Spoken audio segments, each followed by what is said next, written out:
Hi, and welcome to People, Planet, and Profit. I'm coming to you today live from the historic Pearl in San Antonio, Texas. And oh my gosh, could not be a more spectacular and perfect spot to talk to Keith Anderson, who we're going to meet in just a moment. Keith is one of the innovators that as I talk about People, Planet, and Profit, he's one of these guys that sort of looked around and said, hey, there's a whole movement afoot with companies and communities, frankly, trying to become more sustainable, trying to be more green without greenwashing. But there's really a need to help lead people on a journey. Because where do you start, honestly? You know, here at People, Planet, and Profit, we talk about a couple of things. I have conversations with companies and the innovators who are making the big things happen around the world, things that create purposeful jobs, things that leave a positive ecological footprint. And yeah, businesses that can still thrive and turn a profit, even in those conditions. And let's face it, it's not getting easier, it's getting tougher. Here at the Pearl Brewery, for instance, I've been working with one of my favorite groups of people here at the Pullman Market. Really incredible thing here at Pearl. Every one of these buildings has been recycled. This is a hundreds-year-old campus here on the banks of the San Antonio River. I'm sitting in front of what used to be the Samuel's Glass Building.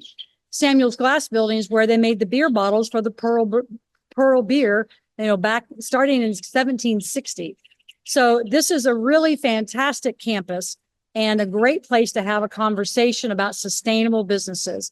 I'm thrilled today to introduce you to Keith Anderson. He's the founder, CEO of Decarbonizing Commerce, and really the very first person to step into the space of saying, hey, let me help lead companies on a journey so they know how to begin to get the information and the resources they need to become modern merchants. So I hope you enjoy the conversation with Keith, and here we go. Well, Suzy, great to be with you. And, I, as you say, have spent my entire career in retail and CPG, about 2/3 of it as an industry analyst and consultant, focusing on broad-based strategy, which eventually led me to a narrower focus on retail technology and innovation. And then I spent almost a decade leading strategy and product at an e-commerce analytics company that was acquired almost 2 years ago to the day, I guess. And when we had that exit, it presented me an opportunity to take a step back. And as I used to in my early consulting days, look at the retail and CPG landscape. And what I was looking for were trends and forces of change that were high impact, high velocity, but maybe underweighted in terms of attention and focus versus some of the things that when I open my LinkedIn feed every morning, I see posts about retail media and AI, and those are, yeah, I mean, those are inarguably two really important drivers of change.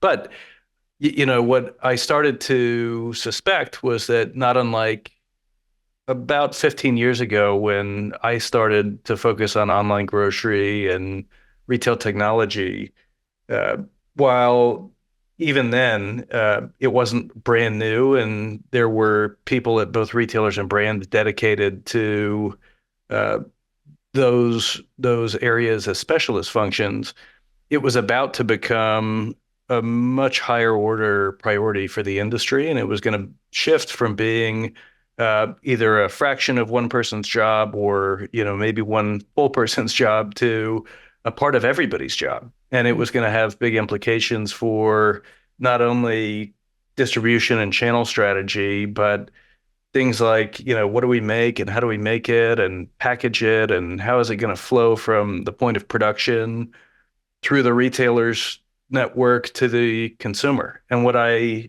realized after doing about 6 months of research was uh, sustainability and climate initiatives in retail and CPG are also not new. But what I see happening is a shift from a lot of backstage initiatives that really don't impact the customer experience or ways of working between retailers and brands to a much greater focus on activities that are going to change how suppliers work with retailers like Walmart and Amazon, Mhm. and how customers experience retailers, whether in store, online, omni-channel, you name it. And what we learned in our advisory business way back when was when there's an industry shift like this, the demand for not just awareness, but understanding and intelligence and playbooks for how to go embed this new reality across the organization becomes a big need. There's a new vocabulary, there are new concepts, there's a lot of activity happening across the industry. And so the ways that we set out to help the industry were research, training, and events, really focused in three areas.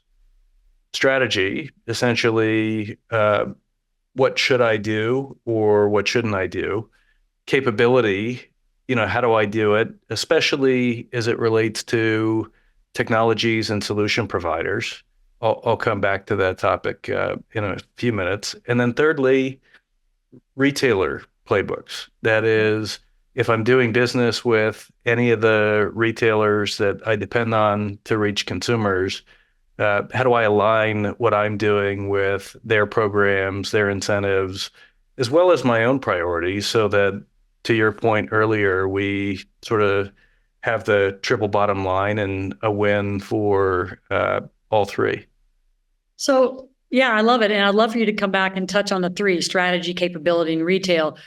If I were to pull the lens wide just for a moment, just again to even align my own context, what's the antecedent to this? Is this potentially one of these rare areas where the consumer is actually leading and pushing industry to change? I mean, what do you tell me your thoughts from the mind of the customer. Is the customer driving this and expecting brands to be better, do better, and therefore that's changing how corporations are assembling their verticals around that? Well, what's the biggest driver? Is it the customer? Is it the climate? Or maybe that is the question. No, it's a great question, and I would highlight probably three things. One, the customer absolutely is driving it. There's great data from both Nielsen IQ and Circana. And what's fresher in my mind is the Circana data, because they do an annual conference with NYU Stern's School of Business that covers some of those consumer, not just attitudes, but behaviors. And what they've shown for the trailing 5 years, and it's a trend that continues to persist, is there's almost half of the U.S. shopper base uh, cares about sustainability. They're willing to pay a premium price for it when they do care, and the pace of growth is outpacing products that are not marketed as sustainable. And that's been the case, like I say, for around 5 years. I do think, while there's momentum building there, the consumer demand is not yet sort of the dominant or the mainstream uh, force, although I think both retailers and brand marketers are really good sort of strategists and trend followers. And if you look at the momentum and project 3, 5 years into the future, particularly as you think about generational rotations, and as Gen Z and even millennials, as they enter their high consumption life stage, forming households, starting families, the same way that they were digital natives and predisposed to shopping either online or mediating their experience with physical retail through a phone. They are increasingly conscious and care about what they buy and how it's made and where they're buying it from. Uh, the second thing that I would highlight is less of a direct factor in North America, but as is often the case with these industry shifts. There are markets that are further on the maturity curve than others. And the regulatory activity in Europe, I think, is really focusing the minds of retail executives, especially those with an international footprint, but uh, even those that are just reading the tea leaves and paying attention to policies like extended producer responsibility and the UK Green Claims Directive. They're really tightening some of the policies around what you have to do, what you can't do. Why do you, Hey, Keith, why, and I agree with you, and having lived and worked in Australia twice and worked in the UK, they're always ahead of us. The United States, I won't include no Canada, so I won't say North America. Why are we always the slow followers here on any of this environmental? Maybe it's because we didn't have you in Decarbonizing Commerce, somebody to be the ombudsman, if you will, and helping people understand how to drive and architect a solution. You know, I think perhaps we're behind in a regulatory sense, although there are markets, California and New York are two notable examples at the moment that are using that particular stick. But I would say from an incentive point of view, I look at programs like Amazon's Climate Pledge Fund and Walmart Project Gigaton. And I think there are examples in this market that maybe have a different incentive model, but uh, you know, globally there are different approaches. I think is probably the best way I would put it. And I think it is leading to frustration for a lot of the multinationals that there aren't more standardized approaches. Right. Within a country as large as yeah. Yeah, because they have to have different go-to-market strategies for different companies. But well, maybe that's a good segue to get into strategy, which I know is one of your first pillars. So I'd love for you, any business cases you want to share on that. But even as I think about, the remit, what decarbonizing commerce is all about, because you say on your website, it's commerce and climate. How do you even get out of the way of people saying that you're just a greenwasher? Right? I mean, how do you actually help these companies to find a real, authentic strategy that's purposeful? Well, the third driver, and I think this is where I see a growing number of retailers and brands focusing, is at the need to adapt to rising temperatures and more volatile weather. The third thing that I was going to mention, and you asked it, is the climate itself driving this? And I've started saying, the customer is always king or the consumer is always king, except when thermodynamics takes priority. Uh, and I don't know if that's going to be as catchy or memorable as it's intended to be. But what I mean is, if you listen to Walmart's EVP of sustainability, Kathleen McLaughlin, in the fall, she spoke at a Goldman Sachs Global Sustainability Summit and was asked sort of a similar question. And part of what she highlighted was that Walmart are presently and have for years already been facing challenges with surety of supply and quality of yield, particularly in food and agricultural categories. But you can see there are port disruptions caused by weather at the moment. And so I think part of what there's a growing focus on is the adaptation side, which is all about doing what you can to increase resilience and agility to ensure business continuity. And it's really hard to argue with that as a strategy. It's just a form of risk management, and you don't even need to market it to the consumers. So I think, for that reason, it's something that appeals immensely to executives and to investors because it's easily framed as risk management. On the mitigation side, however, I do think there is growing scrutiny about claims that you're planning to make in your marketing, on your packaging, and making sure that anything is demonstrably supported by evidence. And so that actually dovetails with one of the really rising trends that I see, which is the need for uh, more granular and accurate data and analytics about not only the sort of scope one and scope two, which apologies for using all this climate vocabulary, but those are the scopes of emissions that are either coming directly from your own smokestacks at your factory, or that you're sourcing indirectly for heating or power, as two big examples. But scope three refers to your value chain emissions, everything upstream from your suppliers and downstream from your customers. So from the retailer's point of view, upstream, your suppliers are, the brand manufacturers that supply the products you see on Walmart's shelves.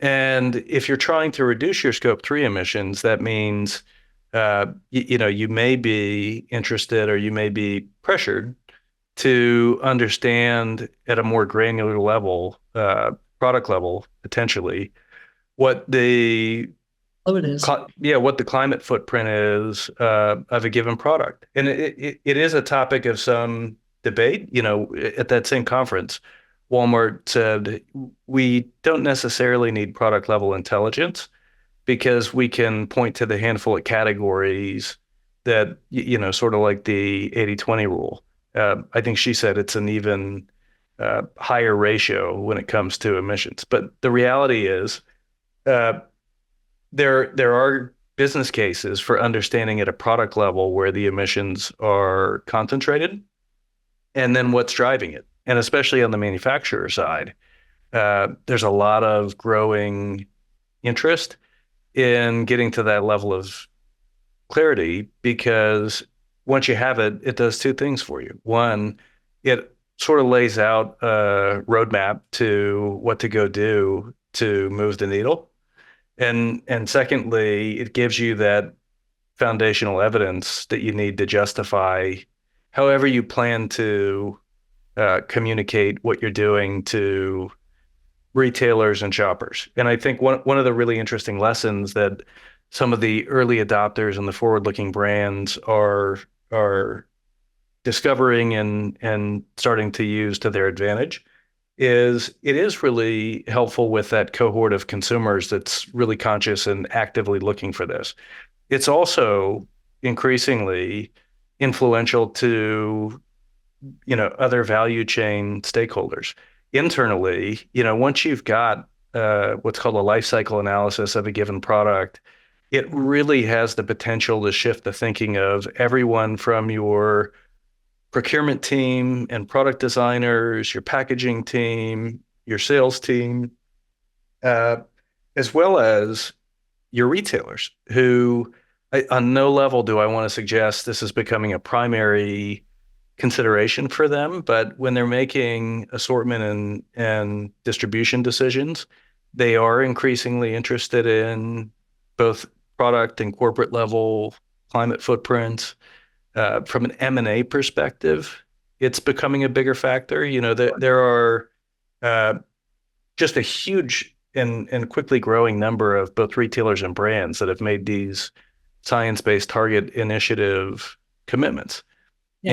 And they're increasingly vocal about, if we're going to acquire someone, maybe we're a big brand manufacturer like Mars, who's made a commitment to invest $1 billion over the next 3 years to accelerate their net zero roadmap. When they're evaluating M&A targets, they're looking at climate footprint because they don't want to buy something that's going to get them further away. That's right. Versus closer. No, that's brilliant. And it's smart. I mean, I know we're going to get into some of your business cases, but I was just going to punctuate that point by saying, I'm advising a brand new retailer, a brand new startup today, grocery retailer, and we were actually discussing plastic, and we were discussing the use of plastic in the store via the water category. And I've got to tell you, I'm very proud to have said when I was a president at Kroger, I eliminated the use of single-use plastic bags. Later, as CEO out of PCC Community Markets, I eliminated the sale of single-use plastic water bottles. Why? Because we can. Because we've got aseptic packets, we've got Tetra Pak, and we've got aluminum, and we've got glass. We don't need the plastic. Our customers are asking us for better options. So anyway, I won't go down that train, but today my expectation of every retailer is do better. Don't keep doing the same stupid thing that you've always done, because customers will follow. They don't need to have a 16-ounce bottle in a plastic bottle of water. They'll be happy to buy that in aluminum or something. And if you consolidate all your movement into these different packages, you're going to get the same cost of goods. Anyway, all right, enough of that, because I could do a whole segment on plastic. But anyway, it kind of just accentuates your point about, is it people, is it climate, or the customer driving this? But I think in interest of time, take us in. Do you want to cover off strategy next, or I do. You've actually just given me a very nice segue into one of the strategy business cases that we've been working on, which is when, where, and how refillable and reusable packaging is viable. And this is a topic that there's been a lot of work on in recent years, particularly from folks like the Ellen MacArthur Foundation. But what I think I've concluded is it is first there's essentially four models. You can sort of see here. In some cases, we're talking about refilling in a retail environment. In others, we're talking about refilling at home. But as with many of these things, it doesn't work equally effectively for every category and for every context. But to your point, while consumers, I think, are willing in many cases to change their behavior, part of the reason inertia is such a powerful force in this industry is behavior change is hard, and shoppers are habituated to the way things work. And many, not all, maybe not even most of these changes in strategy require some degree of behavioral change. And it presents questions across the organization. Will we be able to use our signature blue branding on the package to stand out at the shelf? Will we be able to, as effectively launch a refresh of the product? How do we communicate changes to the product formulation or any other sort of typical product launch or relaunch consideration? So the point of this is, I think, part of where we're trying to fill a gap in the industry. And, when we're asked, what is unique or different about what you're doing, I sort of point to three things. One is we're entirely focused on retail, e-commerce, and CPG.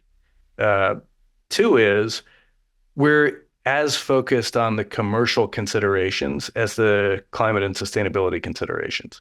And that's not to say that the commercial are more important necessarily, but in a practical sense, where I think so many of these initiatives or pilots or possibilities tend to stumble is, they are incubated in a silo by either somebody on the sustainability side that just doesn't yet have the connections or the context across, product design, packaging, sales, marketing, operations, you name it. And so we're really trying to look at all of those considerations in an area like refillable and reusable packaging to help either merchants or participants in those categories make a sort of go, no-go decision without having to go spend hundreds of thousands, if not millions of dollars Yeah. with big blue chip consultants and funding 6 months of self-education.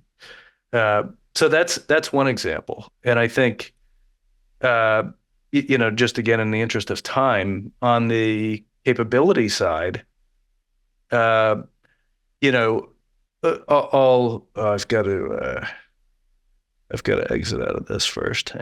Yeah, no worries. That's fascinating, though. I love how you've got it bucketed: refill at home, refill on the go, return on the go.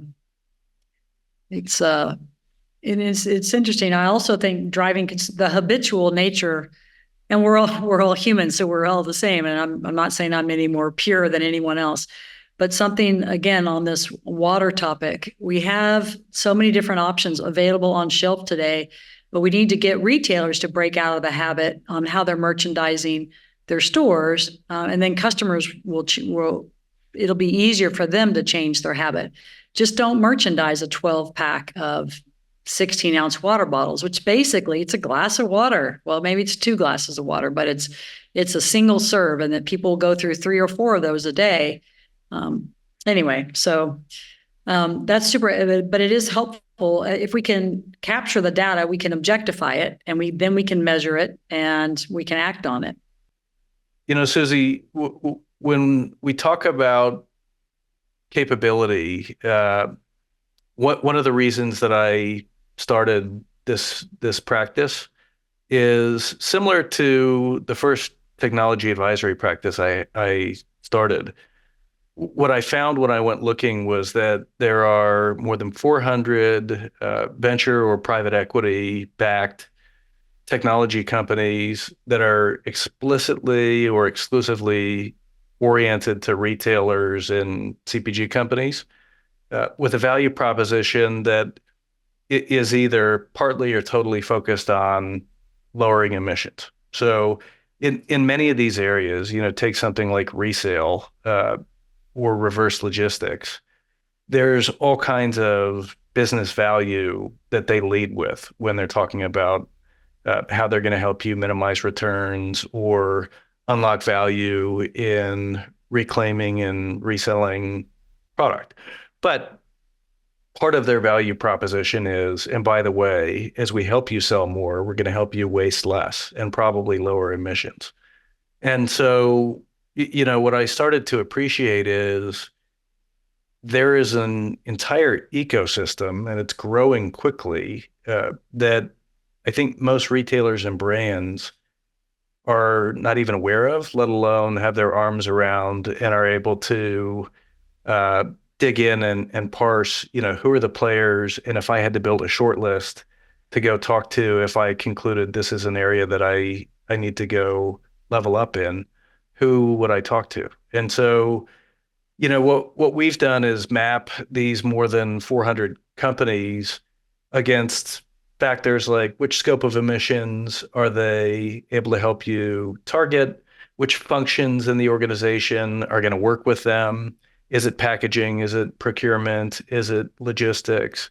And they're all organized into solution areas. And so if you are approaching one of these technology or solutions from any of those angles, we're not here to pick winners exactly, but what we can do is help you uh, build that short list, based on your scale and maturity, what your objectives are, and what we've learned about the companies that operate in these areas. And so, I think that was the kind of thing that we did a lot of in the early days of retail and online grocery technology, when all of a sudden mountains of venture capital were pouring into technology companies, and it was just too much to keep up with. And I see the exact same thing now. So, on the site, and I hope you can see the platform, the URL is just decarbonize.co. This is in the public domain. You don't even need to be a member to use this. You can use the filters here on the left and filter by emission scope or solution area. Say you're interested in carbon labeling. You just came out of your annual strategy plan, and you've decided with your marketing and sustainability teams, we need to run a pilot for labeling our products with a climate footprint. We can give you a really efficient short list of the companies that have the data, technology, and know-how to support something like that. And that's one of about 25 categories that we're looking at. So, uh, yeah, I mean, none of this is necessarily to say we're endorsing anybody in our coverage, but we are trying to really accelerate good decision making when it comes to, at a macro level, what are the capabilities that I need to be considering and prioritizing? And then once I've prioritized, who are the players that I should be talking to go shift from strategy to deployment? I love it, because if not, it's overwhelming. I mean, where does the company even start? So many companies are starting to crown, okay, you're in charge. Here's a new executive. You're now the executive in charge of sustainability. But it's a whole new muscle they have to get in shape. And where do you start? What matters most? So yeah, this is incredible. Okay, that was really helpful. And then the very last thing that I want to show you briefly on the Amazon side, or really on the retail side, is, let's see, the third pillar of what we do is sort of focused around retailers. And I mentioned the Amazon Climate Pledge Fund, but Amazon has two other programs that are even more oriented to their suppliers and sellers on the marketplace: the Climate Pledge Friendly Badge and Compact by Design. And that Climate Pledge Friendly Badge, Amazon says, in 2023, on average, led to a 10% increase in page views of products that have it versus don't. They said to date, more than 60 million shoppers have switched from a product that doesn't have it to a product that has it. And just a few weeks ago, a company called Momentum Commerce did an independent analysis that showed, on average, products that have this badge see an 8.4% sales lift. So it's one of the yeah.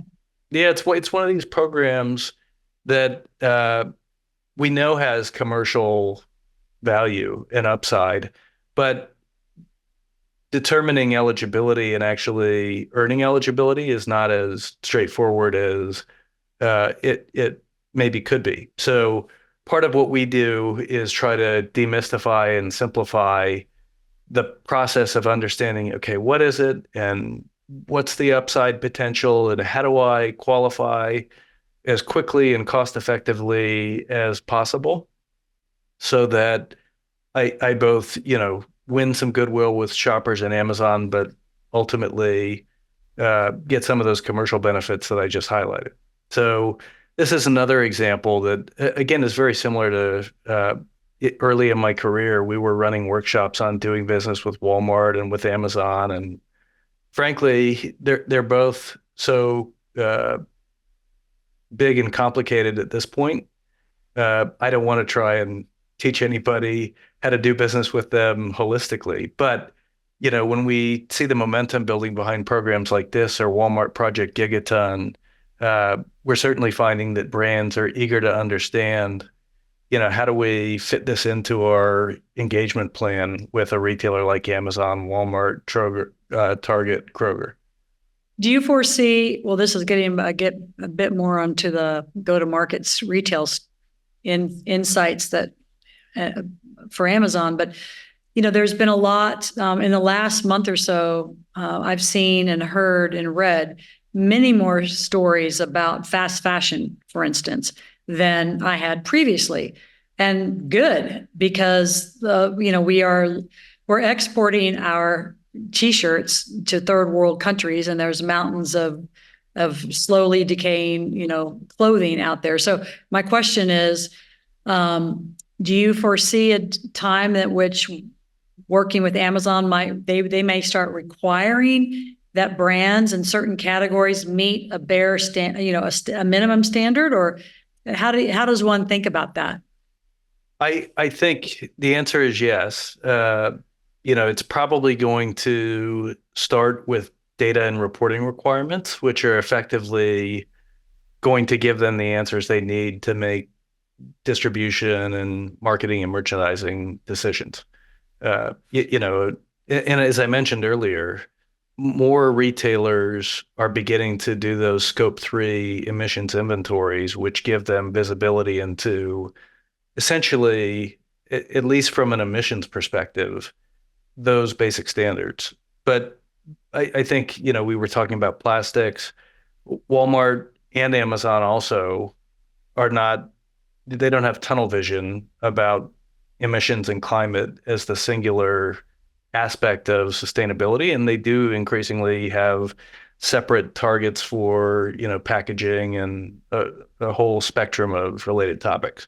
So I do think in practice it will be a requirement, but I don't think it will be a requirement necessarily in the sense that they'll say if you don't have 25% post-consumer recycled material in your packaging, you're going to get delisted. I think what they're going to do is they're going to say, we would really love you to have that. And you're going to blink and everything on the shelf is going to have it. Yeah. So they're not going to pick you up. They can modify behavior just with their SEO algorithm. I mean, if you don't have that badge, then you're just at the very bottom of the page. So, okay. And with their own labels. That's the other thing that I've been really highlighting to our constituency, because own brands and private labels have always been used for leverage, maybe more so in Europe than in the US. But what I see from all of the retailers that I've named is they're raising the bar with their own labels as a way to introduce choice for consumers where they sense it's desired, but they're not finding national brands providing it. And secondly, to, I think, accelerate the shifts by saying, listen, we have set our targets and we're going to get there. And we'd love to get there hand in hand with you. But if you're not moving at the pace we need you to, we're going to prioritize our own products where we've got more control over these decisions. Interesting. God, it's so fascinating. I mean, I'm having more fun and learning more as I just go look at what the retailers and brands are doing than I have in a long time. And I that's why I'm so invigorated by this work is I think at this moment, if you're not out there looking for it, it's not always easy to see. But I suspect in 3 years, it will be hard to ignore. And so we're trying to help the folks that are curious or really interested in applying this at their own company or in their own career to help them, not necessarily transition into sustainability as a practitioner, but to incorporate it into the work they're doing in areas like product design and development and packaging and sales and marketing and logistics. Well, that's the perfect way to put it, Keith. I mean, I love that because what you just summed up is really my mission, but it's not unique to me. But people, planet, and profit with a triple bottom line mindset. Of course, you can be commercial, and of course can be consumer facing, and you should be. But there's a way that you can engineer how you run your company and or what you're bringing in to sell and how you range in your assortment to affect a balance. And by doing that, we will shift behavior over time. So I love it. Fabulous.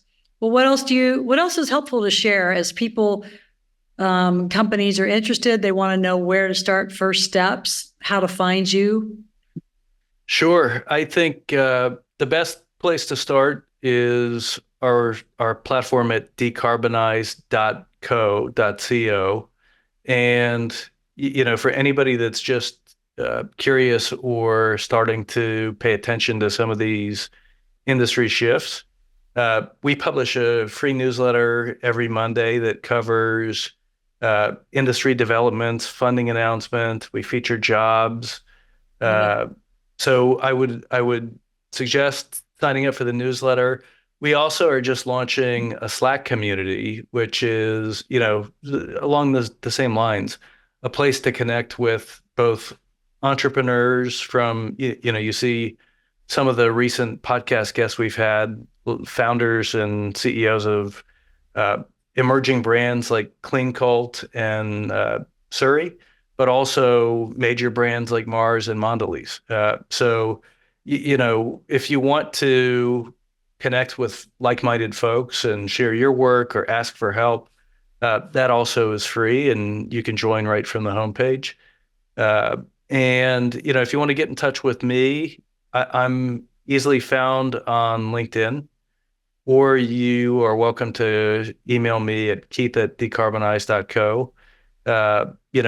We're happy to talk to you about where to start, share some of the resources we've got in terms of research, training, and we've got an upcoming event this fall that we'll have more details on soon. But you know, follow the newsletter or the site, and you'll be among the first to know when we're ready to announce the timing and venue. Fantastic. Well, Keith, first of all, thank you. Thank you for being so prescient. And yeah, I couldn't think of a more perfect brain to be leading us in this way, because without it, sort of now that with even deeper understanding of what Decarbonizing Commerce is offering, I don't know how we in the industry would navigate without it.